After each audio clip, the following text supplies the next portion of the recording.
The challenge of the Yukon. It's Yukon King, swiftest and strongest lead dog of the Northwest, blazing the trail for Sergeant Preston of the Northwest Mounted Police in his relentless pursuit of lawbreakers. On King! On, you huskies! Gold discovered in the Yukon. A stampede to the Klondike in the wild race for riches. Back to the days of the gold rush with Sergeant Preston and his wonder dog, Yukon King, as they meet the challenge of the Yukon.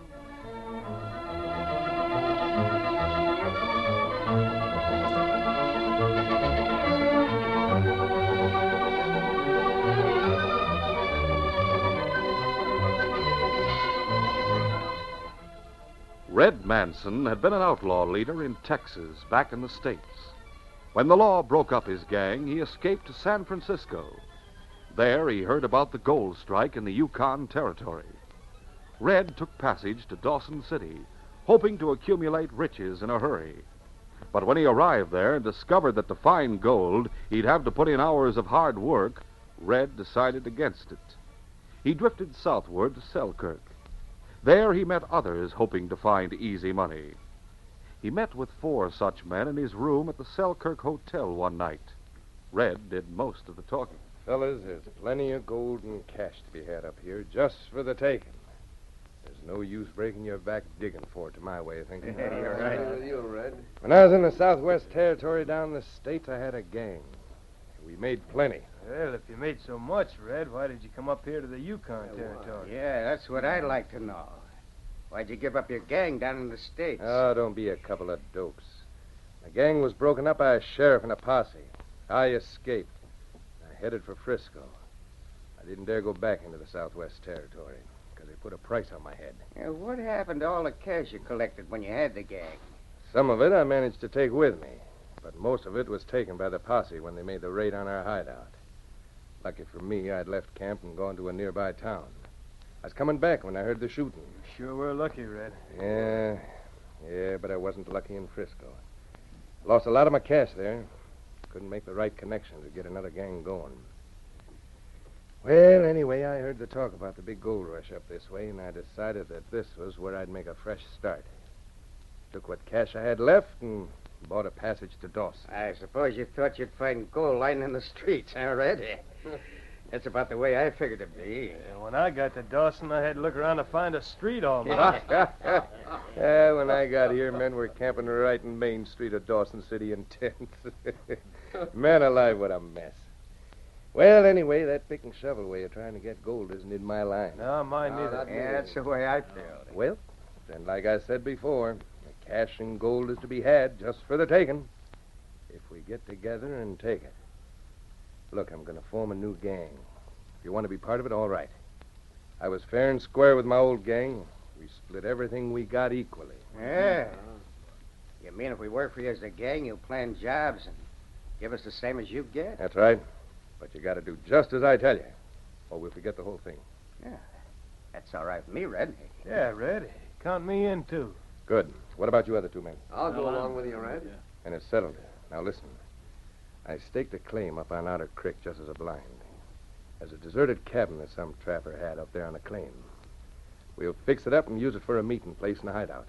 That is, if it's all right with the rest of you. It sounds good. Good. Then meet me there tomorrow. Now, don't leave town together. We'll plan some jobs, and next week we'll start getting some of that loose gold and cash. After Red and his gang were settled in the cabin on Otter Creek, a series of robberies were carried out in the territory around Selkirk. The first was a holdup one night at the express office. Good evening, ma'am. What is it you'd like? Hold up, mister. Why, And this gun will go off if you make one false move. Now get over there and open that safe. you'll soon find yourselves behind bars for this. The Mounties will Shut be up and get moving. No, I'll open it. All right, get those bags ready. Right. There. It's open. Good. And this will keep you from getting the Mounties after us right away. No. All right, Dave. You and Sam clean out the safe. Make it quick. Right. Let's get busy, Sam. Come on, Dave. Some more there. Hey, I think we have everything. Now, let's clear out of here. Following that robbery, 2 prospectors were stopped and robbed along the main trail. Ed, we have about $5,000 worth of gold in that saddlebag. We've been mighty lucky this spring. Yep. If this keeps up, we'll make plenty before winter closes in again. Hey, look, coming down the trail there. 5 horsemen with hats pulled down, wearing bandana across face. Jumping, catfish head. The outlaws. Use your gun. All right. Oh, my shoulder. Whoa there. Ho! Pulling that gun was a bad idea, mister. Get off your horses, both of you. Yep, steady now. Dave, go through the saddlebags while Sam searches their pockets. Right. Easy now. We better hurry, too. Come on. Stand still. Found some pokes of gold in the saddlebags. Let me see. They haven't got anything in their pockets. All right, hit leather and let's get away from here. Right. Steady now. We'll take the horses with us. Let's go. Get up. Get it.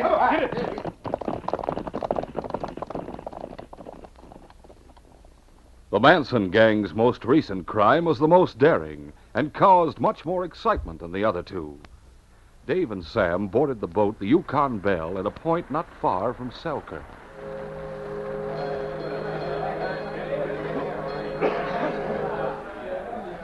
All right, lower the gangplank. The boat docked at the Selkirk wharf about sundown. Red and the other 2 men waited in the shadows on the dock, with the horses nearby. After the crowd had left the boat, Dave signaled to Red and his 2 companions, who, carrying carpetbags, went up the gangplank. No one questioned them, and a few minutes later they stood talking to Dave and Sam in the deserted main lounge of the boat. What's the layout, Dave? Well, the captain and first mate went to the cabin. Purser and second mate are in the purser's office, putting new paper money into a bag to take to the bank. Sam, you stand guard outside the captain's cabin. The rest of us will go get that dough. Come on. Cautiously, they made their way to the purser's office. Then Red flung open the unlocked door suddenly. Reach, both of you. What? It's a holdup. They'll not get this cash. No! You shot him. Yeah, and we'll shoot you, too, if you try anything. Well, I see the cash is all in that black bag, huh? I'll take it. I don't need this carpet bag. All right, boys, I got the cash. Let's tie the purser and gag him. We lock the door on the way out and take the key. I'll tie him. No, you won't. Everybody will think the purser and mate went ashore for a while. We'll have time for a getaway. You'll not get away with this. I think you killed the mate. You'll be hunted for murder. Shut up. Gag him, Dave. Right. Now he's all set. Good. Now, let's go. Saunter down the gangplank 1 or 2 at a time. Come on. It was several hours later when the constable was called to the boat. He stood in the purser's office with the captain, a man from the bank, and the purser. The constable was questioning the purser. How long was it before the crime was discovered and you were released? Well, Constable, the men came in here at sundown. I was bound and gagged and left in here with a dead mate until the captain came back to the boat and was asked about the money shipment by this man from the bank. Yes, sir. And the captain didn't know that you hadn't left the boat with the money ship. Is that it? That's right, Constable. The captain and the crew went ashore just after we docked. He knew nothing about what had happened until he found the man from the bank waiting here to find out about the money. That's right. We expected the shipment to be delivered to us at the bank, and the cashier and I stayed there to receive it. Uh-huh. When it didn't arrive after a reasonable length of time, I came here to the boat. I see. I waited for the captain to return. Finally, when he did come back, he said the money was supposed to have been delivered right after the boat docked. Then the captain looked for me, and finding neither the mate nor me, he decided to force the locked door into this office. That's what happened, all right. And when we got inside, we found the purser bound and gagged and the mate dead. That's right. Did you get a good look at the crooks, purser? No, Constable. There were several men. They covered their faces with bandanas and had their hats pulled down. Uh-huh. They've had several hours, then, to make a getaway. Since the robbery and killing occurred about sundown. That's about it, sure Constable. Captain, Yes, Constable. I'll have to request that you delay your sailing for at least 24 hours until I have a chance to question the crew and any others who might be able to throw some light on the crime. Yes. You'll come with me now. We'll question some of the men who've already come aboard. The rest will be questioned in the morning.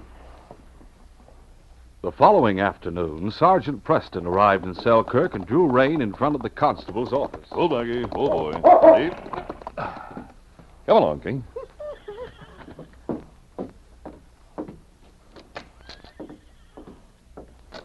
Sergeant Preston, I'm sure glad to see you. Hello, Constable. And King, glad to see you too, fella. I didn't expect you down this way, Sergeant. That is, not so soon. I knew you were on patrol duty. There wasn't anything to keep me elsewhere, Constable. King and I have been making good time. That's a piece of luck for me, Sergeant. Sit down, won't you? Oh, thanks. You look worried. Anything wrong? Plenty. 3 robberies within a week. The last one at sundown yesterday. A man was murdered during the last robbery. Oh, that's bad news. Seems to be a gang at work. So far, I haven't been able to get a line on them at all. Tell me about the robberies. Briefly, the constable told all that he knew about the crimes. When he finished talking about the boat robbery and murder, Preston asked, How long before the purser and the mate were found, Constable? Several hours. The captain and crew went ashore. When the captain returned to the boat, a man from the bank was waiting to ask about the money shipment. I see. Naturally, the captain became suspicious and looked for the purser. Well, finally they broke into the locked office and found him, along with the murdered mate. The purser said there were several men who did it. No lead to the crooks? None. So many people ride and walk near the docks that it was impossible. What about the other 2 robberies? Did you manage to pick up a trail? Yes, but their tracks separated and led into town. I lost the trails there. No telling where they went to hide out. You think, then, that the boat robbery was done by the men responsible for the other 2? Yes, I do. The general description of the men fits with those given by the prospectors and by the express clerk. Of course, the descriptions were vague, since the crooks had their hats pulled down and bandanas across their faces in every instance. Occurred to you that some of the crew might have been in on it? Yes. When I investigated, I found the crew, all of them, had checked out to go ashore. I spent the morning questioning them and found every man had a good alibi for the time during which the robbery took place. Frankly, Sergeant, I'm satisfied that the same gang committed all 3 crimes. Yes, it looks that way. I notice the boat's still docked here. I requested the captain to delay sailing for 24 hours. He was most cooperative. Good. I want to look over the purser's office. All right, I'll go along with you. By the way, there's one thing every victim noticed. Huh? What was that? The crooks all wore new tan leather gloves. Well, that might lead to something. We'll stop at the general store on the way to the dock and ask Mike a question or 2. All right, let's go. Come on, King. A few minutes later, the 2 Mounties and Yukon King entered the general store.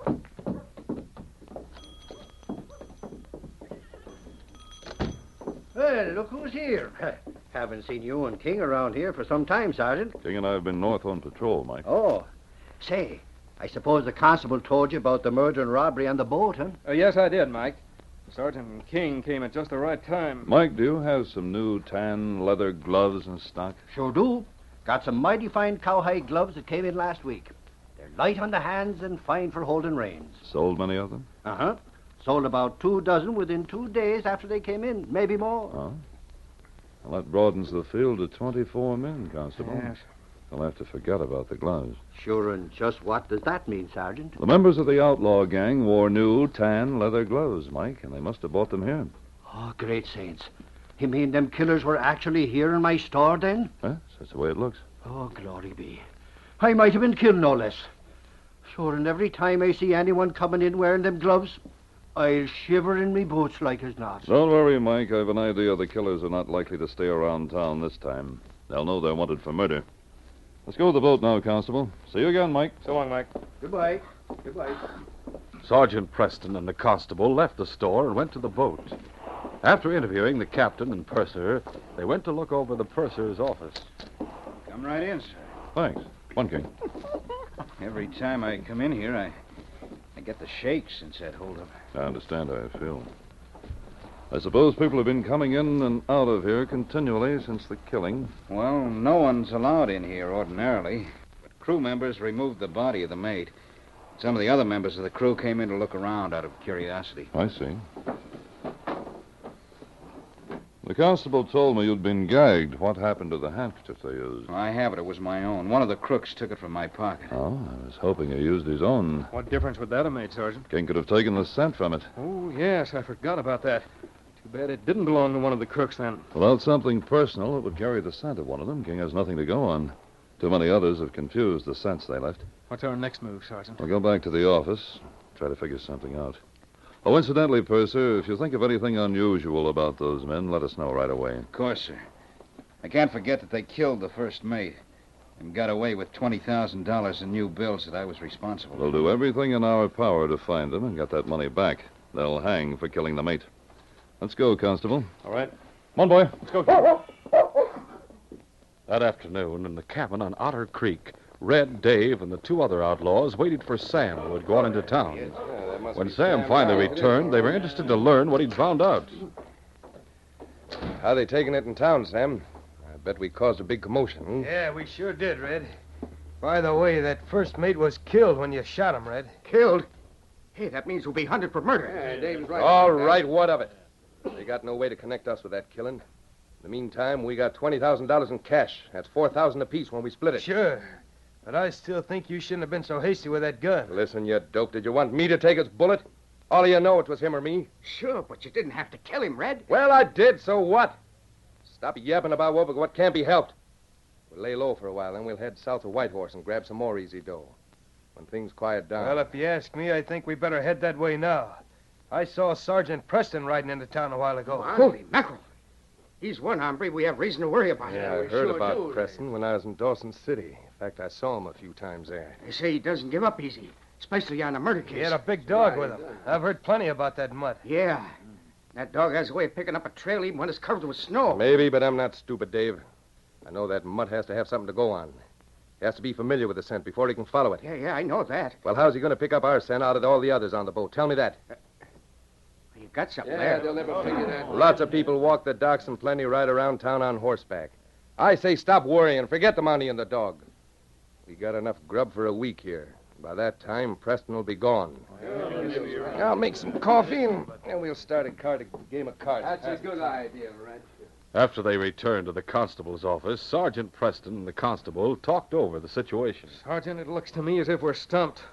Those killers have made a clean getaway. I admit we have nothing to go on right now, Constable, but I'll not admit that they haven't made a slip somewhere. Crooks always do. And that's why, sooner or later, the law catches up with them. But that gang seems to have a very clever leader. I don't believe there's any such a thing as a really clever crook, Constable. If a man's clever enough, he's able to get along much better going straight. Well, I wish I could see some hope of catching that gang. Oh, here's the purser from the boat.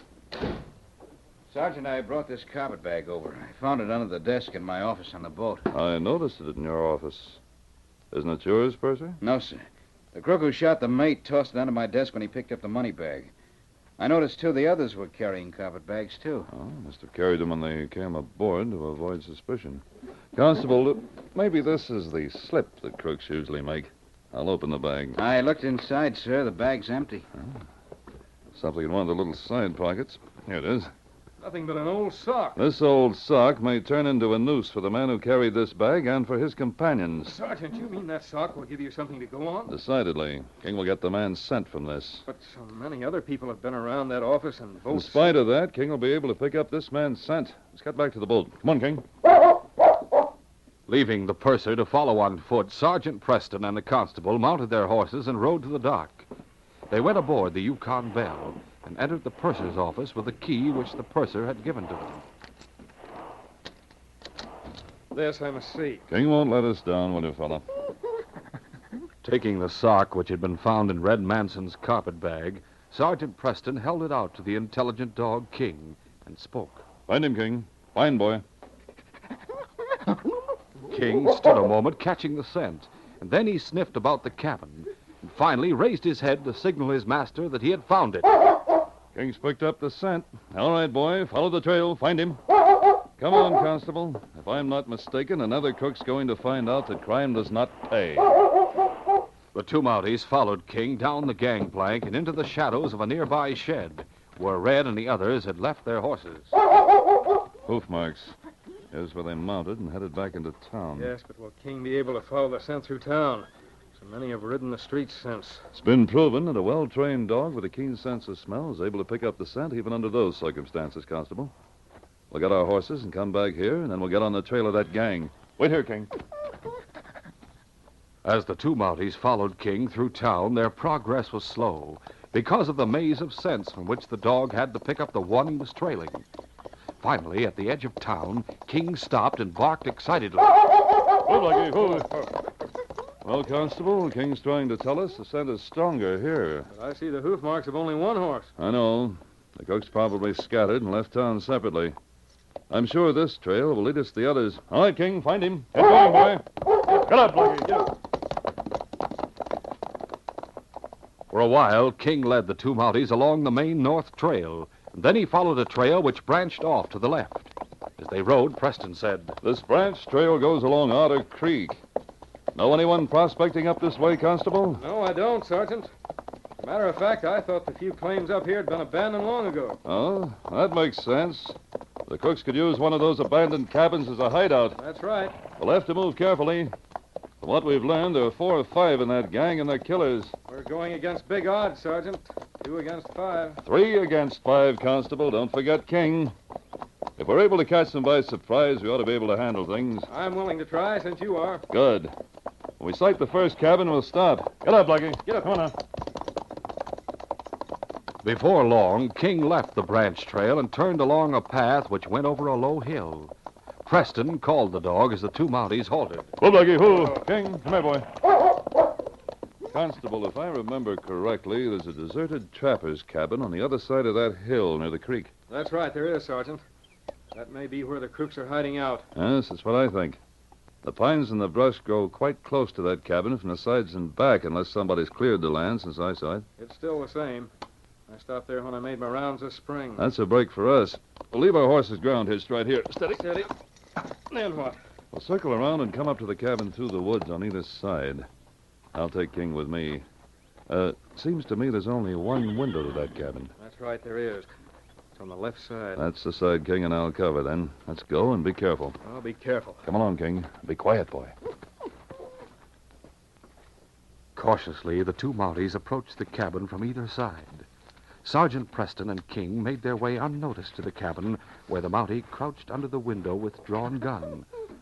One of the small squares of glass was missing, and he was able to hear the crooks talking inside. Sergeant Preston waited, listening intently. Your place, Sam. Looks like you got me, Red. There's my hand. Red beat you that time, Sam. You have one to hand you? I'm sick of playing anyway. I keep thinking of that Mountie and his dog I saw come to town. Oh, don't start beefing about that again. I've heard enough about him. I'm tired of telling you there's nothing to worry I about. can't help it, Red. If you hadn't killed that mate, it wouldn't be so bad. Shut up. Me and the others want to play another round. All right, it's my deal. Come on, Pete. Feel him out. Let's get started. You, Dave. Sergeant Preston, with King at his side, moved around behind the cabin and beckoned to the constable who was on the other side waiting. We've found them, Constable. I heard them discussing the murder of the mate. Think we'll have a chance if we rush them? I'll have a better chance if there aren't so many in there. Their horses are probably in that shed back there. They are. I heard them stomping a minute ago. Let's go back there. We'll stand just inside the shed door and have King worry the horses by growling at them. May bring 1 or 2 of the men out here. Let's try it. Come on. The door to the shed stood open. The two Mounties took their places just inside the doorway on either side. And then Preston spoke low to King. Growl, King. Growl at the horses.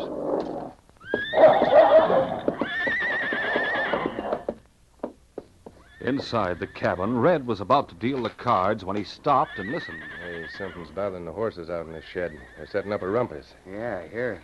Sam, you're not playing this round. Go on out, see what's bothering them. Better take your gun along. Might be a bear or something. All right, Red. It'll give me something to do. Yeah, all right. Go ahead, Pierre. With gun in hand, the outlaw Sam walked back toward the shed. As he approached the open doorway, he stopped a moment, listening. Doggone horses get jittery at nothing at all. Easy there, easy now. Easy's right. There's one accounted for, Constable. I'll tie him and get him out of sight, and let's see if someone comes looking for him. Let's get busy. Right. 10 minutes passed while the outlaws in the cabin gave their attention to the card game. And then Dave suddenly asked, Hey, where's Sam? I wonder what's keeping him. Yeah, everything seems to be quiet out back now. Yeah, it does. All right. Red, I was thinking, Thinking what? well, Sam's been worrying a lot this afternoon. You think he grabbed his horse and lit out without letting us know? Say, maybe he did at that. Be just like him. He wouldn't be that big a fool. He's got $4,000 coming to him from that bank money. Why don't you go out and see where he is, Dave? I'll go. I don't want to play this time anyway. In the shed, Preston and the constable waited patiently. Finally, they heard footsteps approaching outside. Hey, Sam, where are you? Quickly, Sergeant Preston held his hand over his mouth and in a changed, muffled voice answered, In here! Help! What's happened, Sam? Did one of the horses kick you? Sam! Quiet, you! Oh! 2 down, Constable. But that's enough of this game. When 2 don't come back, the others will suspect something. Let's tie him and gag him as we did Sam, and we'll surprise the other 3. Right, Sergeant. It took only a few minutes to tie and gag the second outlaw. And then the 2 Mounties and King headed for the cabin. Inside, Red and the other 2 stopped playing as Red said, Now, where's Fred? He and Sam ought to be back here. Oh, let's all go out and see what's going on. Hornet! Wait! Hey, look, Preston! The constable's behind him. As the 3 outlaws went for their guns, Sergeant Preston and the constable fired simultaneously. The 3rd outlaw, Lou, was momentarily prevented from shooting when Red reeled and fell in front of him. Hey, look out! Lou, seeing that his 2 companions were wounded, dropped his gun. Wait, don't shoot. I dropped my gun. Well, we got them all, Sergeant. That's right, Constable. We'll fix their wounds before we take them back to town. Take it easy. As Sergeant Preston holstered his gun and prepared to attend to the wounded outlaw Dave, the great dog Yukon King saw Red, who had fallen to the floor with a leg wound, slyly pick up his gun. The outlaw leader leaned on his elbow and, without being noticed, raised his gun to aim at Preston. At that instant, the intelligent dog went into action. King sprang forward, grabbing Red's gun arm. No! Get him! That dog! Take him off! Take him off! On, King, come away. Good for you, fella. That was close.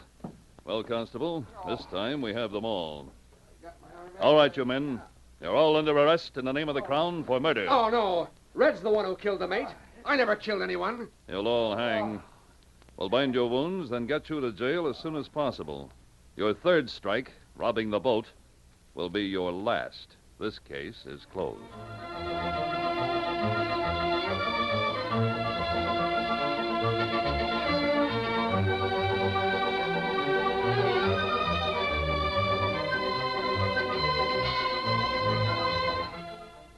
In our next adventure, Sergeant Preston is speaking to Inspector Conrad in the latter's office at Mounted Police Headquarters. It's an almost unbelievable story, Inspector. You see, there's a valley high in the mountains where 100 men are being held prisoner. Held prisoner by an outlaw gang and forced to mine gold, to work or be starved or beaten to death. I agree. It seems unbelievable. The man who just died in the hospital, sir, swears it's true. And you want to find the valley, Sergeant? Yes, sir. Then what? Well, sir, the next step would seem to be to arrest the outlaws and free the men. But how can the sergeant and King accomplish such a task? A man and a dog alone, facing a band of desperate outlaws, high in the mountains, far from any help. Can they even hope to reach the mysterious valley where 100 men are being held as slaves? Don't miss this next exciting adventure. These radio dramas, a feature of the Challenge of the Yukon Incorporated, are created by George W. Trendle, produced by Trendle Campbell Enterprises, directed by Fred Flowerday, and edited by Fran Stryker. The part of Sergeant Preston is played by Paul Sutton. The Challenge of the Yukon is brought to you every Saturday and Sunday.